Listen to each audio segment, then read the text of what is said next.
Whammy, what's going on? Well, you see the title? Today, I'm going to go through my collection. Now, mind you, this is what I'm willing to show. Is it all of them? Is it not? Is it most? Is it 90%? Is it 50%? Who knows? But I'm going to show you my collection. All right. And what I'll do is I'll just tell you why I own the gun, what I like about it, and why I'll never get rid of it. All right. So let's get to it. Glock 17. Now, the Glock 17, this is the first handgun I was proud of, right? Because my actual first handgun was a Taurus 24/7, and it took a little bit for me to realize that I mean, it never jammed on me or anything. It was a good gun in that regard, but horrible trigger, you know, not good quality. So I bought this next. This was my second handgun, this specific one, and it is a 20th anniversary, 3/22 of 2006 made, Glock 17 Gen 3. Yeah, this isn't going anywhere. Love this puppy to death. And I got a 19 round mag in there. So Glock 17, what's next? Let's see.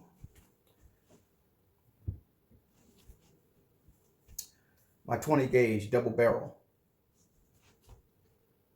Yes, indeed. Yes, indeed. Double barrel 20 gauge. This is old school. This is passed down from grandpa, and great bird gun, 20 gauge, and reliable sucker. I mean, you wouldn't expect anything less from it, right? It's got some scratches, and it's old school, like old school. This is old school, like my grandfather engraved his name in the gun, including his address. Okay, including his address, because back then, a lot of people did that, and there's a different world back then, right? Somebody found a gun somewhere, they were likely to, and they seen the address, they were likely to bring it back. Hey man, I found your gun. Now everybody had a gun, you know, everybody had a gun in their home. We're talking, this was made in 67, this one specifically. I think he got this in like 75 or something, right? But yeah, different world, man.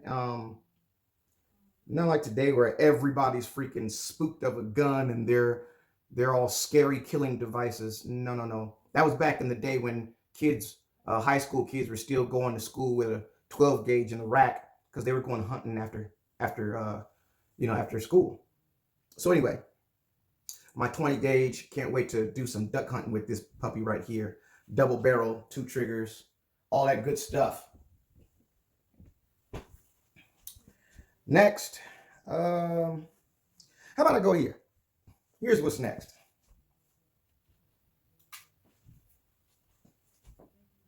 This is my varmint gun. This is, if you follow me on Whammy on Facebook, then you know the other day there was a coyote in my backyard. Well, this is what I was planning on hitting him with, is this puppy right here. And this is shooting him out at 1,250 feet per second. At the barrel, this thing is moving as fast as a 9mm at the barrel. It does lose velocity very quick, right? It is a pellet gun. It doesn't have powder, you know, launching it out of there and good stuff like that. But for a pellet gun, 1,250 feet per second with the right pellets, and I got the right pellets. Yeah, this baby is accurate too. It's very accurate, dead on. Let's just say there's a few birds that went to bird heaven because of this guy right here. I did a video on it to see what kind of damage this could do to a bird. So I got a chicken a raw chicken and put some denim in front of it. And yeah, cool video. Go ahead and scroll back and check that out. But this is a Gammo varmint, velocity 1,250 feet per second. And it's for a pellet gun, 1.177. This thing is very, very accurate. My pest control. All right. Next, how about this guy? And by the way, I wasn't going to say anything, but I'm going to go ahead and say it. Go ahead and pay attention to how well-rounded my collection is, okay? I'm not somebody who's just all tactical or all hunting or all collectors. Just pay attention. That's all I ask. Just pay attention. This was my first gun. First gun I ever owned. I was 11 or 12. I believe I had just turned 12. That's what I believe. I could be wrong. I was 11 or 12 though. This is a 270 Winchester. The bullet is a 270 Winchester. This is a Browning A-bolt. And the scope is a 3x10x44 lens. I'm trying to tell you, my first elk, this is so special. Because out of all these guns, the only thing that's actually taking something down besides the pellet gun is this bad boy right here. Okay. 270, dropped the elk DRT. He did not take a single step. That elk dropped where he stood. When he hit the ground on the side, his legs did 2 kicks and he was gone. I'll never forget it, but that's a story for something else. This is my Browning 270 A-bolt. First gun I ever owned. All right. And what's next? Glock 40, the G40 Glockzilla. Now, if you know me and the word 10 millimeter doesn't come up right after you think about me, then you don't know me very well. This is the most powerful production Glock ever made. And the reason I say production is because there's aftermarket parts, slides, barrels to make a Glock that is a little more powerful than what the 10 millimeter can do. But as far as from the factory being produced, this is the most powerful Glock ever made. 6-inch barrel, so you're getting that extra velocity. Excuse me. That's a 15-round mag. Those are my hunting rounds right there. Hard cast Underwood. That's mean stuff, baby. Mean stuff. It's the MOS, so I can put a red dot up here. I plan to do that, just haven't yet. I'm going to put a red dot, and I'm going to get a flashlight on here.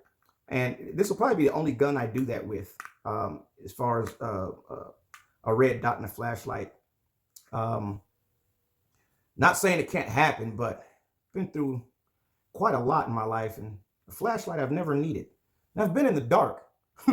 I've been in some dark situations in a very, very low lighting. Never needed a flashlight, but I'm not dumb enough to think that just because I haven't before doesn't mean that can't pop up, right? It can happen. So anyhow, I'm picking at it because there's things on here. I'm like, I hate when little stuff gets in there. I got to get something and get it out of there. But we're recording. I ain't got time for that right now. So Glockzilla, G40 MOS, 10 millimeter.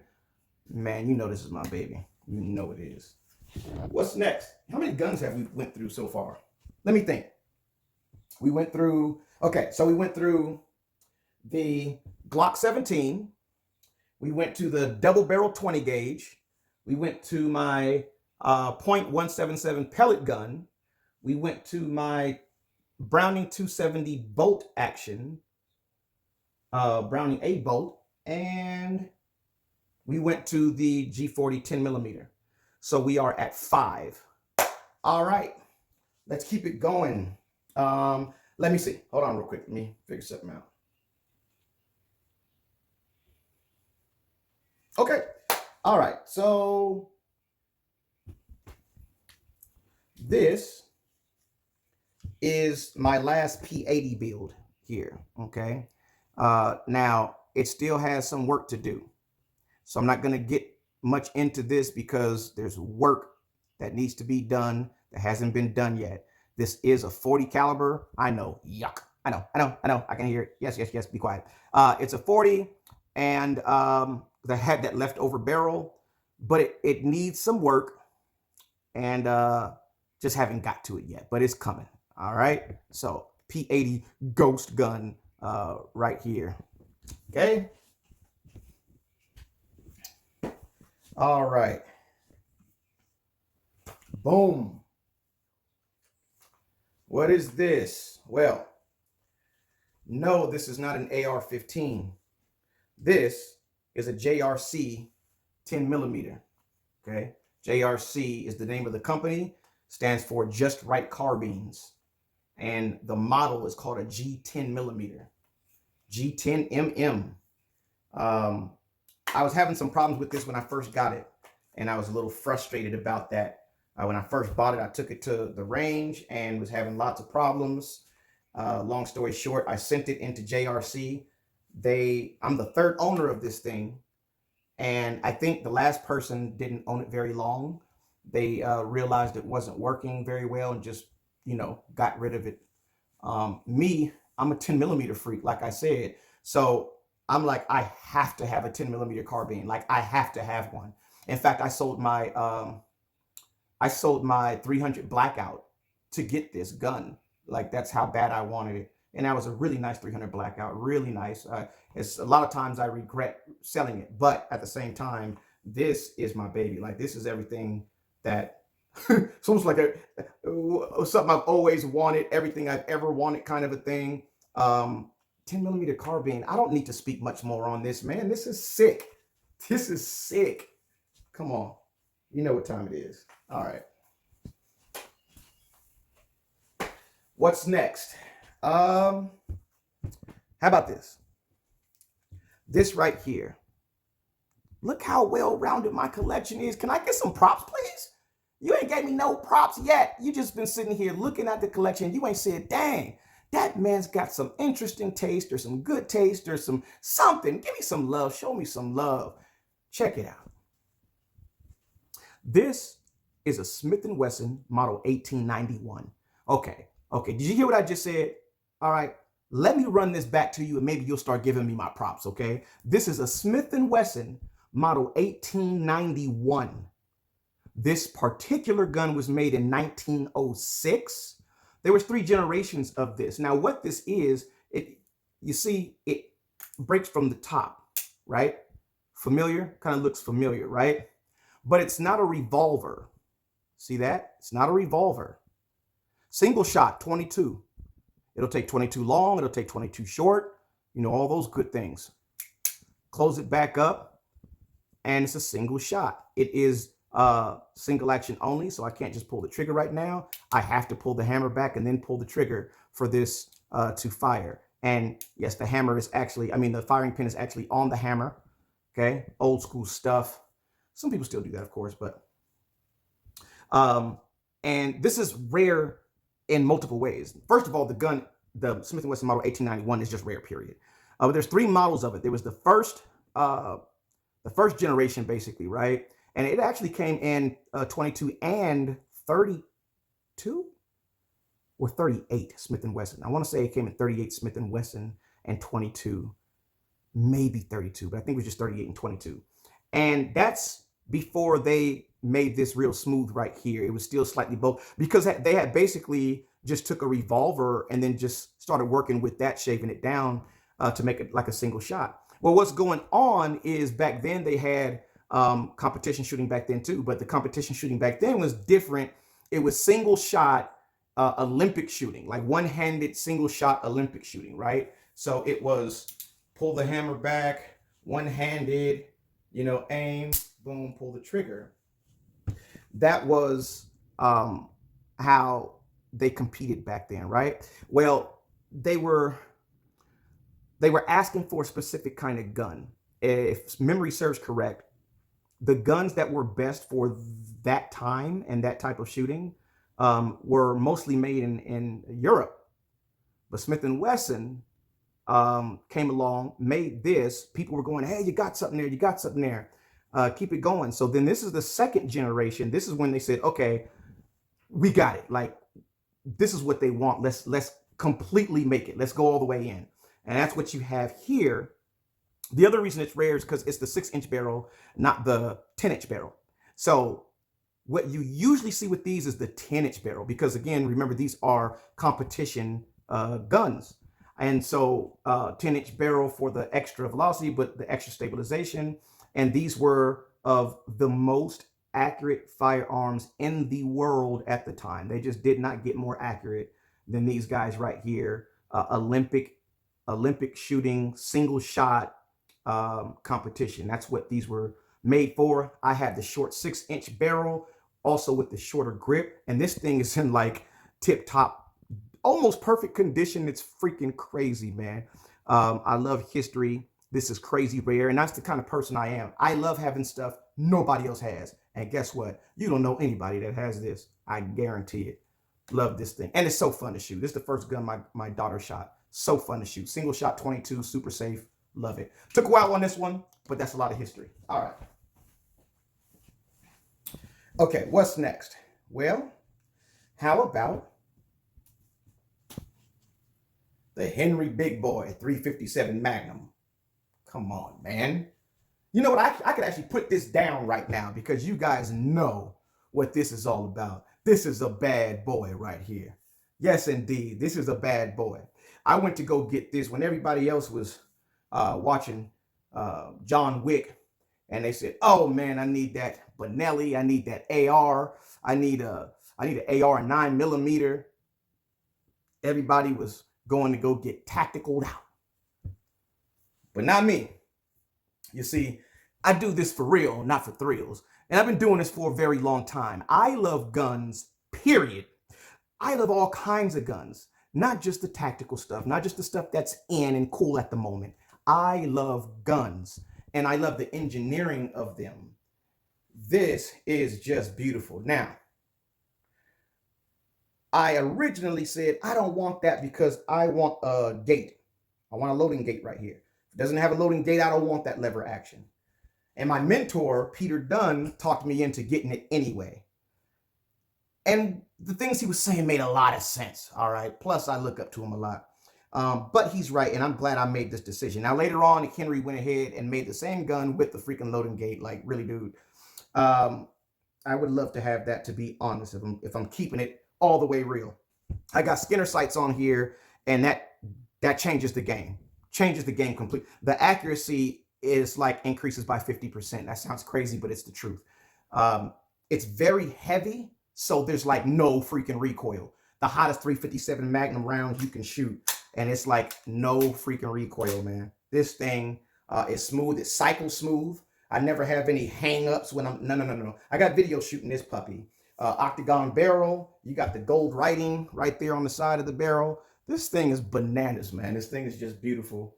Absolutely love it. The Henry Big Boy in 357 Magnum. Show you right. All right.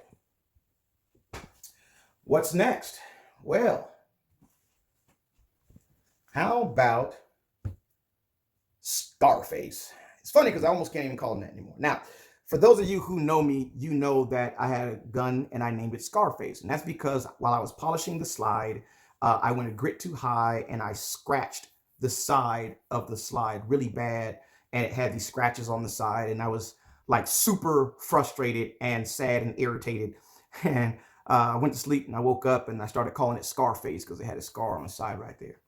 Well, since then, I have done some upgrades. I bought a new Alpha Wolf slide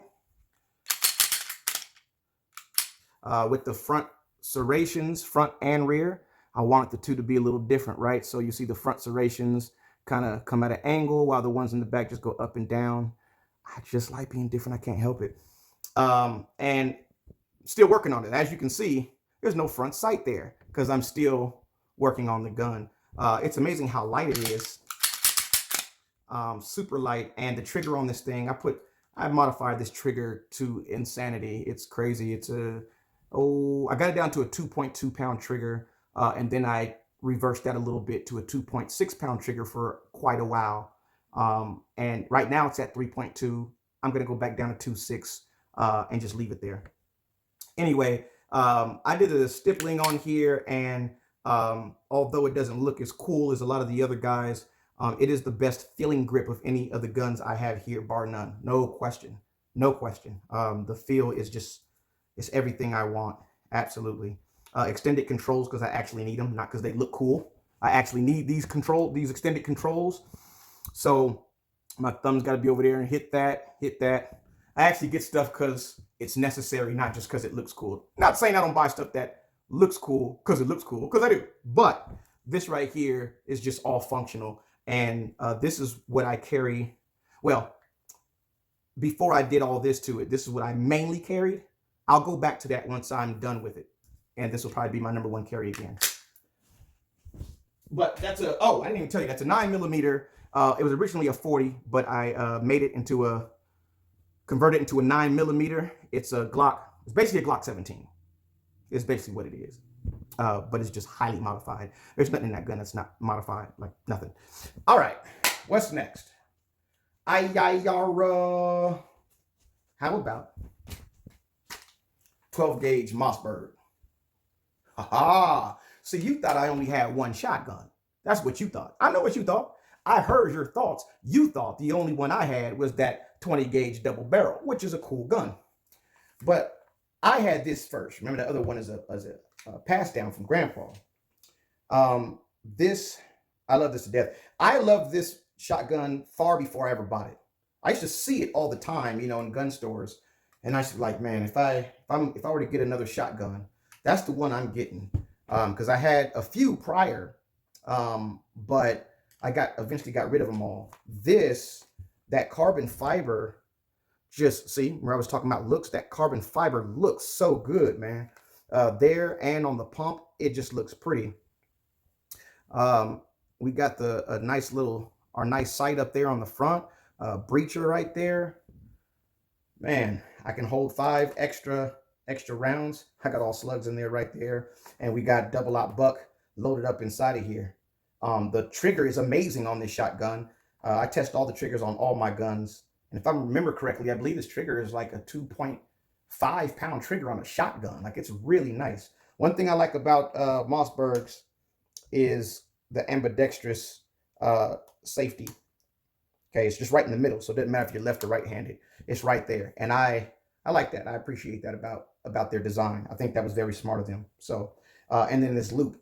I used to always see this loop and like, man, it just adds this flavor to it that looks nice. So, Mossberg CF Tactical, 12 gauge. All right, what is next? Oh, we still got a few here. All right, let's go in. Which one do I want to grab? To heck with it. My Chinese Norinco AK-47. You see it. You see it. Do I got to say much? Can I just show you the look and then put it down and go to the next one? Because this thing is just beautiful to me. It's just beautiful. I mean, it's crazy. We're talking about, oh man, all the pros to this AK-47. It would take up a lot of the video. Everything that you want for the most part in an AK, as far as the quality build of an AK, this has it. This has it all. And it has a long story to it, but we're not going to get all into that. Also, the trigger on this is crazy. This is 2.5 as well. This is 2.5 on the money too. 2.5 pound trigger. It's a trip because usually AKs, their triggers they're not known for having great triggers, but this one, yeah, is bananas. It's one of the best triggers of any of the guns I own, period, including that 278 bolt. Very, very nice trigger. Runs super duper smooth, man. Chinese AK-47, imported by Norinco, 56S style. My baby. All right, next. How about this? This is the Taurus TH9c, the compact version Taurus here. And I did a torture test on this gun. It's actually I trust it with my life. This thing's very reliable. It went through some mean stuff, and it kept clocking. And actually, if I had 4 magazines like they usually do in the gauntlet test, this thing may have went through the whole thing, but the magazine started having problems and I had to cut it short. But the gun itself, I rinsed it off with regular water after mud, dirt, sand. Just rinsed it with water, pulled it back out after being as filthy as you can think, and it just shot every single round just as smooth as you wouldn't believe. So anyhow, like it because it comes with a 17 round mag and a, oh, it was a 13 round mag, 13 round mag and a 17 round mag. So it's one of those guns where it's like you can, it's compact, and then it can be kind of like a full size or mid size, like a Glock 19, but more of a Glock 17 grip with a Glock 19 barrel length. Actually, this is shorter. It's almost like a Glock 26 with a 17 grip. So it's a trip, but it's not a Glock. It's a Taurus. I compare the Glock a lot, as a lot of people do, but it's its own gun, and it's very advanced as well. And I did a video on this, so you can check that out. You scroll down. I think it's called Taurus No Longer Sucks. But this thing is crazy advanced. Double action, single. It's very advanced. Great gun. Great gun. All right. Ruger 1022. That is a shark. That is a shark. Absolutely. Ruger 1022 with a Talos shark stock. It's a special stock. Just amazing. Just freaking amazing. Haven't done much shooting with it yet. And really, when my daughter turns 18, this is hers. So we're just waiting on that. She knows she's got a gun that's hers, and when she turns of age, this is going with her. But until then, it's mine. It's all mine. And if I see a coyote in the backyard again, he might catch it from this right here. But this is really nice. This was basically double the price of a regular Ruger 1022 because of how nice the stock is. You don't see a band around here, It's got a different trigger. The trigger is much nicer than the factory trigger on Ruger 1022s. Just a complete upgrade. And it's just different. It's unique, completely unique, and it's freaking awesome. My first 22 rifle. Actually, I had one before, Remington Nylon, but didn't last long. So this is kind of the first. And we're down to my last 5. All right. I'm going to take a break. It won't be a break for you. It's just a break for me. Hold on.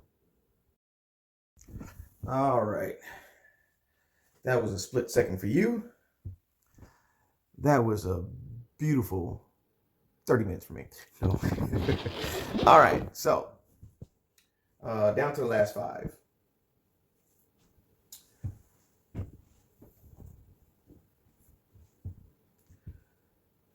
I'm well-rounded. I keep telling you, I'm well-rounded. This is SIG before Sauer. Actually, it's the reverse. It's Sauer before SIG. This is literally Sauer & Son, imported by Hall's Firearms Company.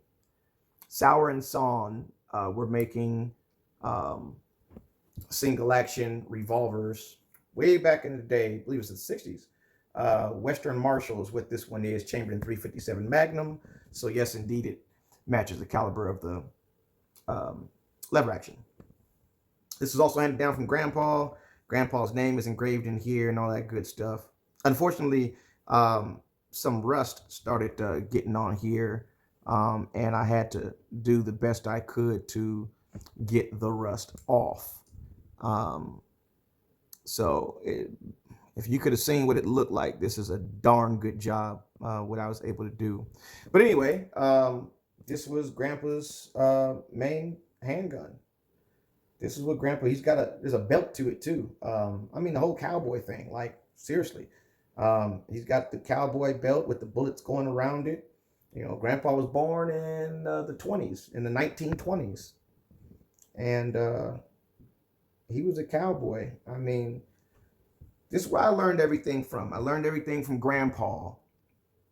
Well, most of what I know from Grandpa, a lot of what I know from Grandpa, especially actual true survival skills, surviving somebody trying to take your life in real life, like that kind of stuff.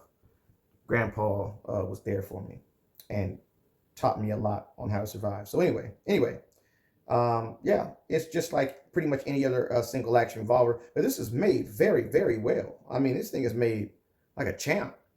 Surprisingly well. Anyone who has one of these will tell you, it's like you almost can't believe that it costs what it costs, because it's very affordable. Let's just say that, compared to other single action revolvers of the same quality. But anyhow, rare, Grandpa's gun, so it's priceless. Grandpa's main handguns, main pistol, and now it's in the hands of his grandson. So, Hall's 357 Magnum. And the third 10 millimeter of the collection, the Glock 29 with the 15 round mag in there. And this is kind of just like we were talking about with the Taurus, right? It can be a compact, or it can be more of a full size deal. I got the X grip on there. Yeah, and since the other Glock 17 with the Alpha Wolf silver slide, since it's not completely redone yet and the front sight's not there, this is what I carry the majority of the time. I did all the work on all the guns. I've done all the work to them, but yeah, I've done all the work to this G29. It's got a 3.2 pound trigger, and I didn't do anything crazy really besides the trigger. I don't think I did anything else besides the trigger on this one. Yeah, I think this one is mainly I polished the feed ramp, but yeah, besides that, the grip. Okay, I did the grip and the trigger, and that's it with this. So, and boy, does it freaking feel good. It really feels good in the hand. I did that stipple as well, and it feels amazing. Amazing. Just amazing. I carry this the most, and 9 times out of 10, I'm carrying it with the 15 round mag in there. That's how I get down. I like large size guns. I like a lot of capacity. And I know how to conceal. I know how to conceal it. Okay. I know how to conceal large guns. And I dress around the gun and not, the other way around. So a lot of my clothes are maybe a little baggy or whatnot. I'm concealing. I'm doing my job, dressing around a large gun, and that's what makes me feel comfortable. That's what I prefer, and that's how I live my life. So, G29, 10 millimeter. What rounds do I got in here? Oh, yeah, Underwood, Extreme Defender, my favorite self-defense rounds. Man, this thing's light, too. Gosh, I love this gun. Ah, I love this gun. G29.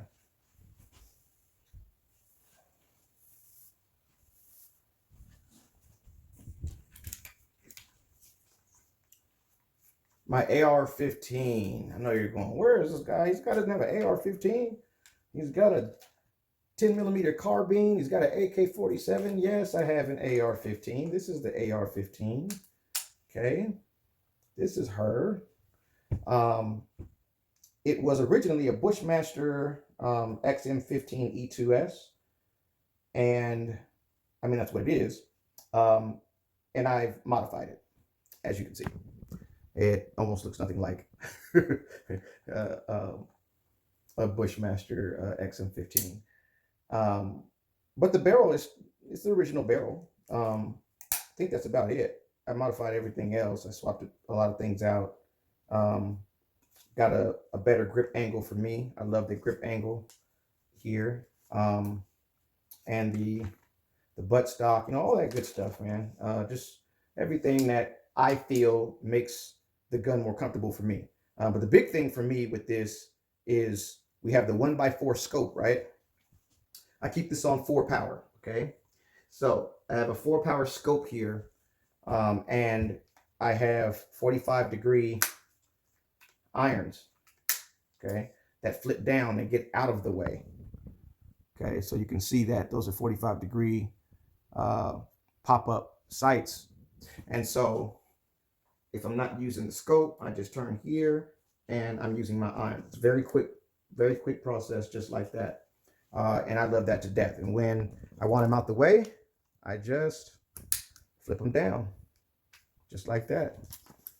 Okay, very convenient. Keeps it out the way, 1x4 scope. And you know, this is boy, it's been 5 years, this rifle. Yeah, I'd say about 5 years, this rifle. So, you know, they got the 1.6s out now. They even got the 1.8s. And maybe in the future, I'll go 1.6. I don't know. It depends. It depends on how much more advanced things get. Because with the 1.8s, I do see there's kind of like a vision problem that I'm having with the reticle and whatnot with the 1.8. But the 1.6s are great. And I may go to that 1.6 because it just makes all sense in the world, right? You can go 1.4 as long as you got that 1, and might as well go 1.6. So I may do that. I may upgrade. But for the moment, it's fine. 1.4 is fine. I see everything I need to see clear out to 200 yards with a 4 power with this. And based on what I have it and what I would use it for, 4 power is just fine at the moment. It might be fine, period, like all the way around. If I'm engaging much longer than that, I just may be using something else.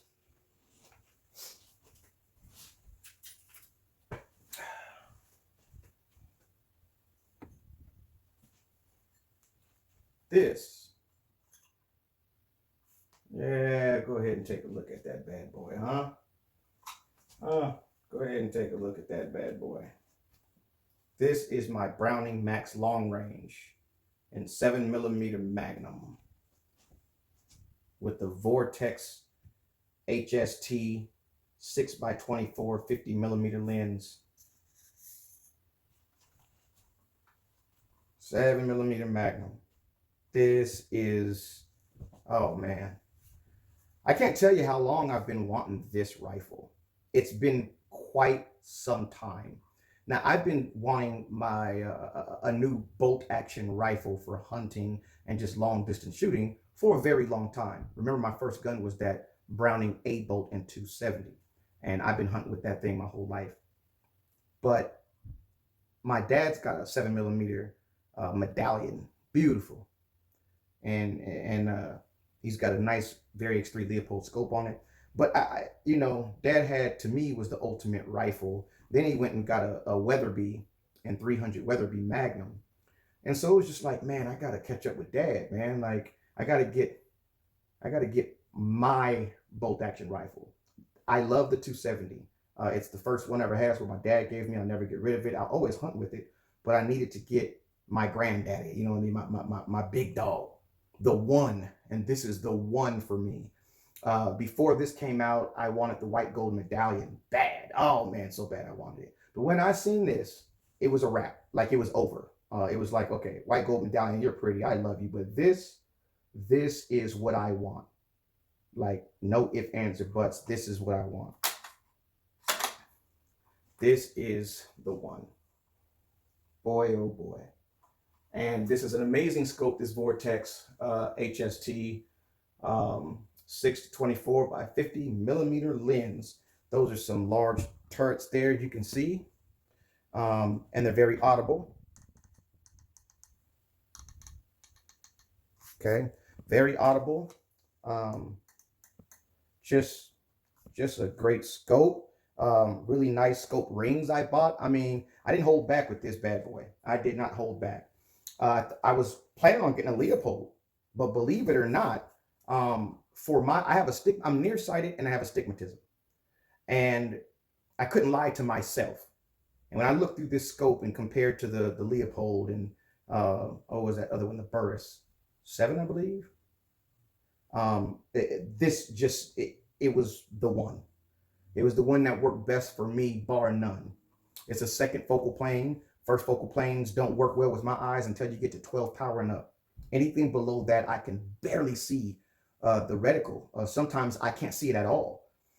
So that doesn't work for me, you know. And I'm a hunter. I'm not a sniper in the military, and so first focal plane is not super needed for me based on what I use this for. However, I can still use it long distance shooting. I know how to get the job done. You know, I know how to get the job done. So anyhow, I spend much more time on this. It's just everything I wanted in a rifle. It is, believe it or not, it's basically my dream rifle. Straight up, this is my dream rifle. This is everything I've ever wanted in a bolt action rifle. I am more than pleased with this. This is my baby.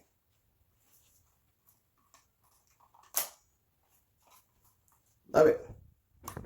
And put you down here.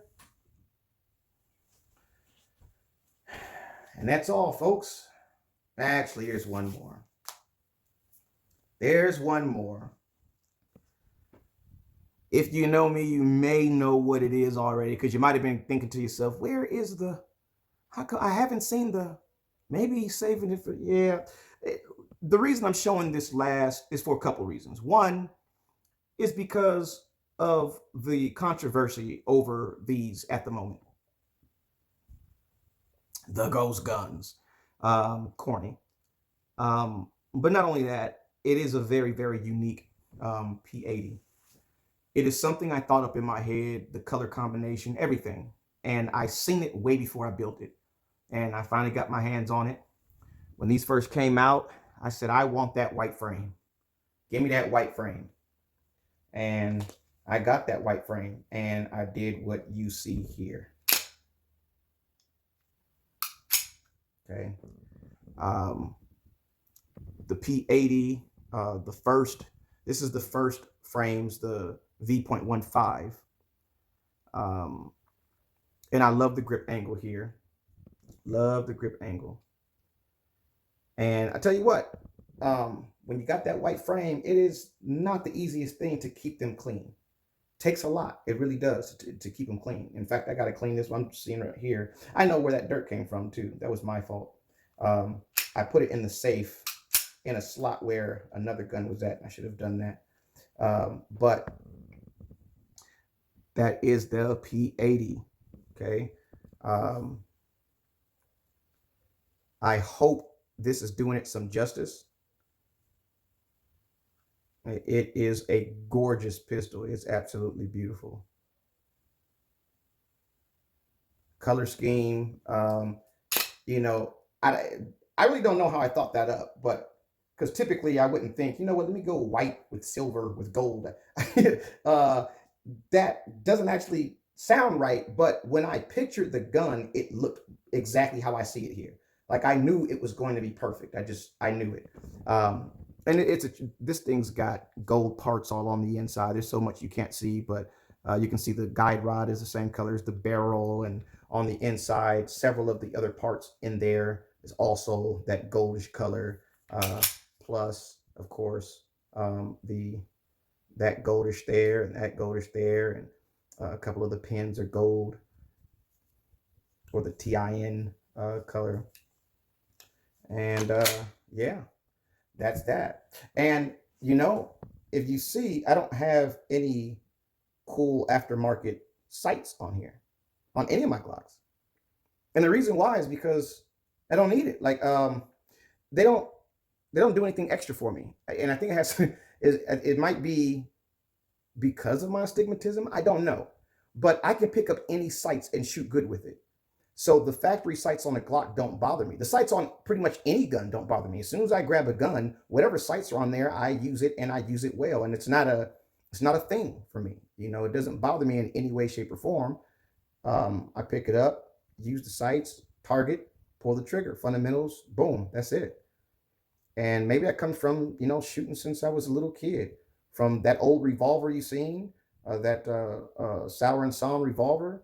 Those sights are horrible compared to today's stand. But put that sight against a factory Glock sights, this blows that away. So again, maybe it's because I was used to shooting, you know, older stuff, but I can pick up any freaking gun and use the sights. Like it's nothing. It's nothing. It's not even something I think about. So anyhow, this is my P80 build. Had it for quite a while now, and I carry it on special occasions. But I'm careful about it because that white frame, like I said, I got to go get the toothbrush and the soap and clean her up again and put her up so it doesn't get dirty for a long time again. So that's her. That's the P80. My daughter named it Goldie Glocks. She's got a pretty good imagination there. I named it Flagathon. She named it Goldie Glocks. You call it whichever one sounds best to you. That's the P80, Flagathon, Goldie Glocks, the beauty. All right, is that all of them? Is that all I'm willing to show you? Yeah, I got a feeling that there's a few more, but it ain't none of your business.